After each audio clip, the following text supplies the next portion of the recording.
Assalamualaikum warahmatullahi wabarakatuh. Perkenalkan kami dari kelompok 7 akan mempresentasikan tugas akhir kami mengenai penggunaan teknologi informasi di bidang lingkungan dan energi.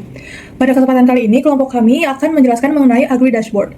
Sebelum itu, perkenalkan anggota-anggota kami.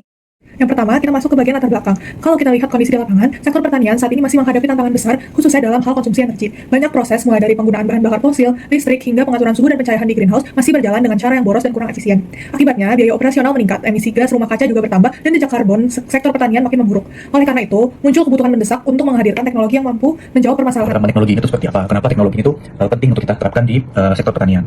Dari efisiensi dan biaya operasional, masalah yang kita temukan itu konsumsi energi yang tinggi, seperti listrik maupun bahan bakar, dan biaya operasional itu yang membengkak di pertanian. Nah, solusinya apa? Kita melakukan monitoring secara real time dan kontrol juga. Hasil yang kita harapkan pastinya penghematan energi dan air yang signifikan.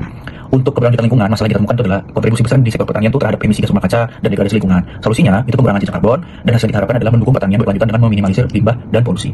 Untuk produktivitas dan kualitas hasil, masalah yang kita temukan itu responnya lambat terhadap perubahan kondisi lapangan yang mengancam hasil dan kualitas panen. Solusinya intervensi cepat dan tepat, dan hasil yang kita harapkan maksimalisasi hasil panen dengan meminimalkan resiko kegagalan serta menjamin kualitas seragam pertanian tersebut. Selanjutnya terkait dengan pandangan kami, menurut kami secara teori agrikultur jika diterapkan secara sistematis memiliki banyak peluang.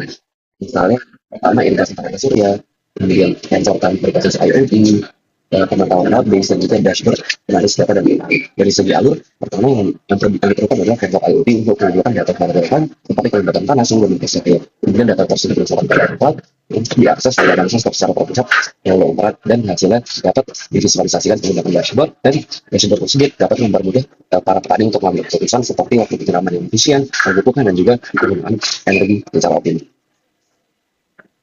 Selanjutnya, kami akan membahas terkait bagaimana penerapannya berkaitan dengan implementasi smart farming dalam klaster lingkungan dan energi yang dapat dibangun. Hal ini berkaitan dengan 3 aspek utama. Yang pertama adalah perangkat lapangan seperti IoT dan sensor, yang kedua sistem energi yang efisien, dan yang ketiga adalah platform data dan aplikasi. Hal ini akan diimplementasikan dalam 3 fase. Fase pertama adalah pilot project, fase kedua adalah scale up, dan fase yang ketiga adalah evaluasi.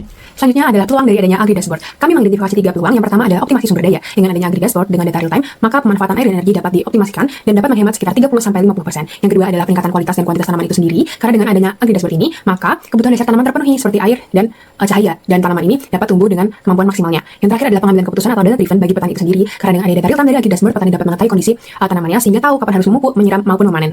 Saya akan lanjut ke bagian tantangan yang dihadapi oleh pengembangan Agri Dashboard oleh kami. Tantangan ini kami bagi dalam 3 kelompok, yaitu teknis, teknik kesejahteraan, kualitas, dan kustomisasi serta sosial dan regulasi. Oke, tantangan kelompok pertama yaitu teknis, teknik kesejahteraan, seperti yang pertama mengenai volume data dan memastikan adanya akurasi analitik prediktif saat pengumpulan dan pengolahan data secara real time. Yang kedua adalah data pertanian sudah seragam korbannya dan masih visual sensitif. Yang ketiga adalah keterbatasan infrastruktur digital di desa. Tantangan kelompok 2 yaitu skalabilitas dan kustomisasi, seperti harus memastikan performa data optimal saat jumlah data dan user meningkat. Yang kedua adalah data yang ditampilkan juga harus disesuaikan di berbagai skala dan kondisi pertanian. Dan tantangan kelompok terakhir yaitu sosial dan regulasi, seperti pengaplikasian teknologi terhadap petani dan kepatuhan terhadap regulasi dan etika data untuk menghindari bias dalam data. Oke, pada slide selanjutnya terdapat 4 kelebihan utama dari sistem Agri Dashboard yang dikembangkan oleh kelompok kami. Kelebihan yang pertama adalah efisiensi sumber daya dengan teknologi sensor dan sistem otomatisasi irigasi. Pemberian air dan penggunaan energi bisa disesuaikan secara tepat dengan kebutuhan tanaman. Jadi petani tidak lagi menyiram atau menyalakan pompa listrik secara berlebihan. Selain menghemat air dan listrik, sistem ini juga menurunkan biaya operasional pertanian. Terlebih lagi jika dikombinasikan dengan panel surya, ketergantungan pada listrik PLN atau genset bisa berkurang, sehingga sistem menjadi lebih hemat dan berkelanjutan. Selanjutnya, kelebihan kedua adalah pemantauan dan kendali pertanian secara real time.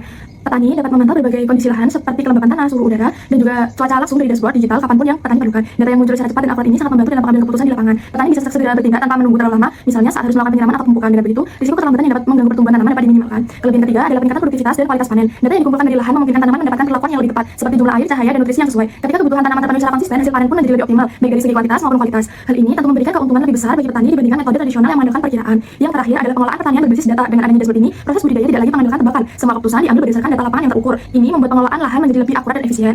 Kesalahan dalam menentukan kebutuhan tanaman dapat diminimalkan, sehingga tanaman lebih sehat dan produktif. Penggunaan data ini juga mendukung strategi pertanian modern yang lebih efektif dan berkelanjutan. Selanjutnya adalah kekurangan. Yang pertama yaitu biaya awal yang tinggi. Penggunaan teknologi IoT dan infrastruktur data memerlukan biaya investasi yang tinggi di awal, sehingga para petani kecil mungkin kesulitan untuk mendapatkan dana untuk pengadaan perangkat dan infrastruktur pendukung, sehingga adaptasi teknologi ini belum rata. Yang kedua adalah resiko keamanan dan privasi data. Data yang dikumpulkan seperti kondisi tanah, penggunaan air, atau hasil panen dapat dimanipulasi atau dimanfaatkan dengan cara yang tidak baik jika tidak dilindungi secara tepat. Potensi kebocoran data atau serangan dari pihak tidak bertanggung jawab juga harus dipertimbangkan dan diwaspadai. Yang ketiga adalah ketergantungan pada listrik dan energi. Sistem otomasi dan pemantauan membutuhkan pasokan energi yang tetap stabil. Oleh karena itu, di daerah yang belum mendapat pasokan listrik secara memadai, hal ini bisa menjadi tantangan tersendiri. Yang keempat adalah ketergantungan pada teknologi dan internet. Membutuhkan koneksi internet yang stabil agar data bisa dikirim dan dipantau secara real time. Namun di daerah pedesaan, jaringan internet sering tidak stabil sehingga terkadang data tertunda atau tidak berhasil dikirim. Berdasarkan penjelasan sebelumnya, dapat disimpulkan bahwa transformasi digital melalui pemanfaatan IoT, sensor, dan dashboard pemantauan real time dalam sektor pertanian mampu meningkatkan efisiensi penggunaan energi dan air, sehingga menekan biaya operasional serta mengurangi dampak lingkungan. Sistem yang diusulkan memungkinkan pengelolaan berbasis data yang meningkatkan produktivitas dan kualitas panen. Meskipun memiliki tantangan berupa biaya awal yang tinggi, ketergantungan pada teknologi, dan risiko keamanan data, penerapan yang tepat serta dukungan infrastruktur dan pelatihan bagi petani akan membuka peluang besar untuk mewujudkan pertanian yang modern, berkelanjutan, dan lebih menguntungkan.